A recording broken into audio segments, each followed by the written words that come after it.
Au Togo, un arrêté ministériel en date du 23 octobre 2024 porte réglementation de la tenue vestimentaire du personnel des formations sanitaires publiques, privées et confessionnelles. Cet arrêté va permettre d'éviter des confusions où des infirmiers se prennent pour médecins, des assurants médicaux pour médecins. Désormais avec cet arrêté, il est très facile d'identifier qui est qui et facilite de lutter contre les mauvaises pratiques fréquentes dans nos centres de soins.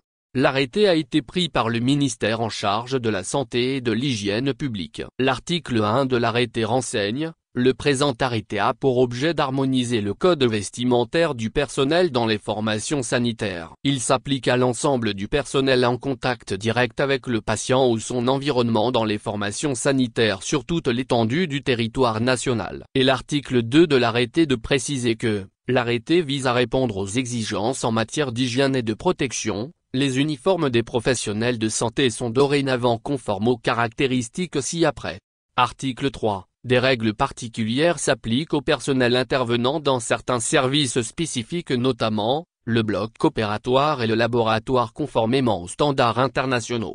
Article 4. Le personnel des formations sanitaires est identifié à partir d'une inscription sur sa tenue. L'inscription porte les mentions suivantes: nom et prénom de l'agent, qualification professionnelle, titre. Article 5. Le personnel de soins des formations sanitaires est tenu, aux heures de travail, de porter des chaussures silencieuses, antidérapantes, fermées sur le dessus et au bout, facilement nettoyables.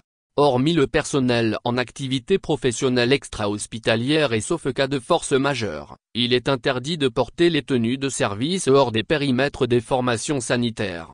Article 6. Des surblouses, des surchaussures et autres équipements de protection peuvent être utilisés, en cas de nécessité pour assurer une protection supplémentaire lorsqu'il y a risque de projection de sang et barre oblique ou de liquide biologique.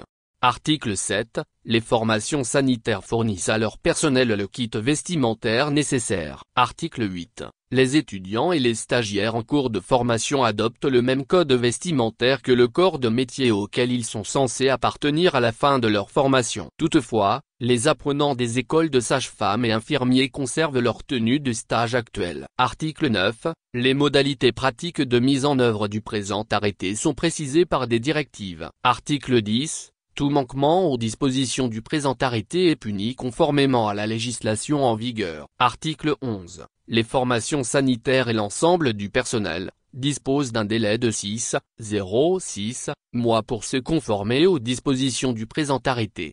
Article 12. Le secrétaire général du ministère de la Santé et de l'Hygiène publique et les responsables des formations sanitaires sont chargés, chacun en ce qui le concerne, de l'exécution du présent arrêté qui sera publié au Journal officiel de la République togolaise.